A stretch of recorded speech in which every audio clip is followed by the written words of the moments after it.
tem um destaque que chega de Brasília. O presidente do Senado, Davi Alcolumbre, ele suspendeu a sessão do Congresso Nacional de hoje, que iria analisar os vetos presidenciais. Com isso, devem ficar suspensos os projetos como as PECs da Segurança Pública e da Escala 6x1, além da regulamentação da exploração das terras raras e a avaliação do nome para substituir Luiz Roberto Barroso no STF. Essas propostas, que são consideradas prioritárias, ainda podem acabar ficando para depois das eleições. Isso porque o Congresso entra em recesso no próximo dia 18. Os parlamentares ficam fora até o dia 31 de julho, mas a campanha eleitoral já começa oficialmente no dia 13 de agosto. No meio do período das eleições, tanto Câmara quanto Senado devem ter algumas semanas de esforço concentrado. Só que a expectativa é que nada de importante seja analisado. Começar essa rodada com o Luiz Felipe Dávila, os temas importantes, os temas prioritários, principalmente para o governo federal, devem ficar para depois das eleições. Dávila, a estratégia não deu certo? A estratégia de articulação do governo? Não, Caniato, é assim mesmo que funciona no calendário. Aliás, eu errei por uma semana, né? Porque eu disse que ia acabar o Congresso na última semana de junho, mas acabou sendo na 1ª de julho. É assim mesmo, depois de São João, todo mundo corre para suas bases para começar a campanha política. E agora a cabeça dos parlamentares está unicamente concentrada em eleição. E por estar concentrada em eleição, fecham-se as portas em Brasília, todo mundo de volta às suas bases políticas e começa a corrida por voto. Por isso, não é de se estranhar que essas matérias serão engavetadas. Seria de se estranhar se a articulação conseguisse mobilizar os parlamentares a voltar a Brasília e se dedicar à pauta nacional e não às eleições. Mas o histórico brasileiro de eleições mostram claramente que depois das festas juninas, em época de eleição, o Congresso fecha para balanço, todo mundo volta às suas bases eleitorais e começa a corrida por voto.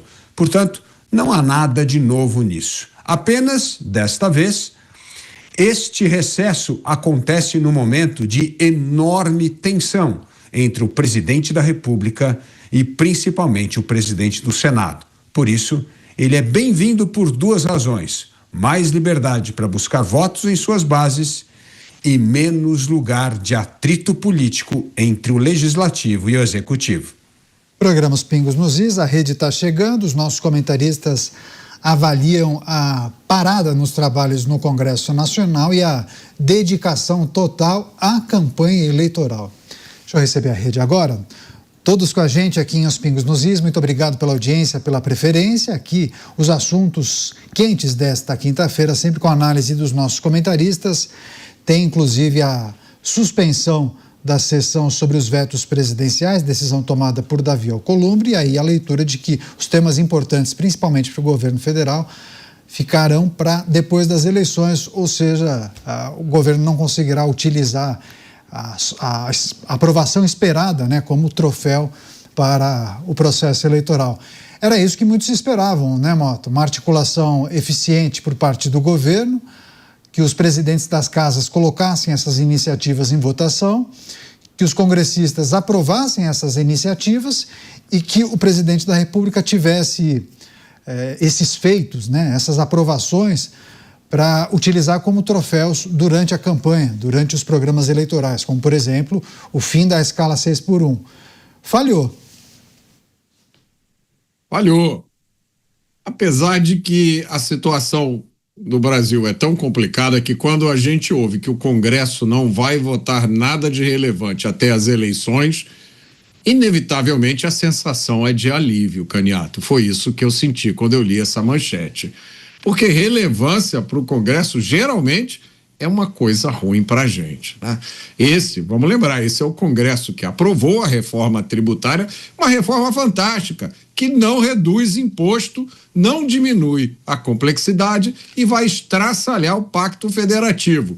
Esse é o Congresso que está votando agora a lei contra a misoginia, um absurdo jurídico que foi aprovado pelo Senado, inclusive com votos de senadores de direita, hein? Não contem para ninguém, pessoal. Esse é o Congresso que, pelo que tudo indica, vai aprovar o tal fim da escala 6x1, uma manobra que vai atrasar ainda mais a vida, a economia do país e vai prejudicar imensamente o trabalhador. Você, Musa, como vê esse processo? Muitos falavam que as medidas eram eleitoreiras, que os congressistas ficariam pressionados a votar para a aprovação do fim da escala 6x1. Com a decisão tomada por Davi Alcolumbre e essas pautas sendo jogadas para depois das eleições, você acha que os congressistas ficam mais à vontade para votarem de acordo com as suas convicções? Não, eles vão ficar à vontade para votarem de acordo com o governo que ganhar as próximas eleições. Dessa maneira ele consegue negociar mais emendas, negociar cargos, estar mais próximos do governo. A ideologia, pouco importa a ideologia, eles nem sequer devem ter ideologias, talvez no ambiente privado ali. Estou falando obviamente de uma grande média e claro que há exceções positivas no meio de tudo isso. Mas quando em uma polarização tão grande como essa, em temas tão debatidos, tão antagônicos das opiniões, fica muito claro que ao jogar ali para as eleições, para mim me parece bastante óbvio. Se ganhar o lado A, a gente começa e continua votando com o lado A. Se ganhar o lado B, vamos rever as posições aqui. E aí a gente revê. Mas como é que eu negocio isso aqui? Isso se tornou praxe na política brasileira e sequer fazem questão de esconder mais. Então eu infelizmente mesmo, concordo com o Mota. Talvez muitos dizem que eles trabalham de terça a quinta, talvez se eles não trabalhassem, mesmo que a gente tenha que sustentar, o Brasil andaria mais. Você, Dávila, desses temas trazidos aqui nessa matéria, nesse texto, PEC da Segurança Pública, fim da escala 6x1, regulamentação da exploração das terras raras e ainda a avaliação de um nome para substituir Luiz Roberto Barroso. Essa daqui eu até tiraria dessa lista. Mas essas três iniciativas aqui foram muito tratadas e comentadas nos últimos meses. A chance dos congressistas se debruçarem para aprovarem talvez essas medidas depois das eleições, porque tem também a ressaca, né? Daquele que o vitorioso, o grupo derrotado, as articulações, a transição. Bom, vamos lá. Se vencer um Congresso de direita, a PEC da segurança, essa, óbvio, tem a ver com a direita, vai ser aprovada. Aliás, foi aquela PEC muito bem lembrada pelo Mota aqui, que foi apresentada pelo governo como um desastre e foi muito melhorada, aprimorada no Congresso Nacional, principalmente pela relatoria do deputado Mendonça Filho. Então, essa tem que ser aprovada e isso ajuda. Agora, essa PEC 6x1, eu espero que esse negócio seja enterrado no Senado uma vez por todas. Porque o que nós queremos é gerar mais emprego formal. O que nós queremos é combater a informalidade. O que nós queremos é fazer com que as empresas consigam contratar gente e não que as empresas tenham que fechar porque a contratação se tornou inviável. Portanto, o que essa PEC 6x1 faz é acabar com a reforma trabalhista aprovada em 2017. Aquela, Caniato, que protegia o trabalhador e o empregador e determinou uma regra fantástica, que o negociado se sobrepõe ao legislado.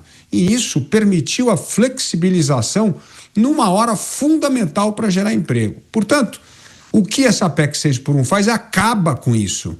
Coloca o Estado novamente que o legislado se sobrepõe ao negociado, o que é um total absurdo e contrassenso ao mercado de trabalho. Então, Caniato, a melhor coisa é mesmo ter um hiato para não votar essas barbaridades e aí esperar que um pouco do bom senso volte após as eleições. Só para, antes de virar a página, que o Mota trouxe um apontamento sobre a reforma tributária. Mota, eu tenho acompanhado muitas críticas em relação a essa iniciativa e há quem defenda, inclusive, a revogação da reforma tributária. Há quem entenda que seria preciso voltar no tempo, cancelar ou tomar medidas para inviabilizar a implementação dessa reforma tributária. Alguns olham com perplexidade para essa possibilidade. Você tem visto esses debates e essas defesas de que forma? Eu assino embaixo desse sentimento. Eu acho que não é só a reforma tributária. Há várias leis, medidas, decisões, sentenças que precisam ser revistas, anuladas, apagadas. A vontade que a gente tem é de que fosse feita uma nova Constituição, diante de tudo que aconteceu no Brasil. E já que essa Constituição aí não vale para muita coisa mesmo, né? Vamos fazer uma outra, quem sabe apenas com 5 páginas, modelada na Constituição americana, mas a gente precisa moderar a nossa vontade, né? Segurar esse sentimento. Eu acho que a gente pode começar anulando algumas leis que foram aprovadas. Essa reforma tributária é um absurdo. Eu já digo isso aqui no Pingos desde que ela começou a ser discutida. Só no Brasil, políticos têm a cara de pau de chamar de reforma tributária uma lei que não diminui imposto, que aumenta a complexidade, criou 2 impostos novos, não? Criou um conselho agora, formado por 50 pessoas, que vai determinar para onde vai o dinheiro dos impostos.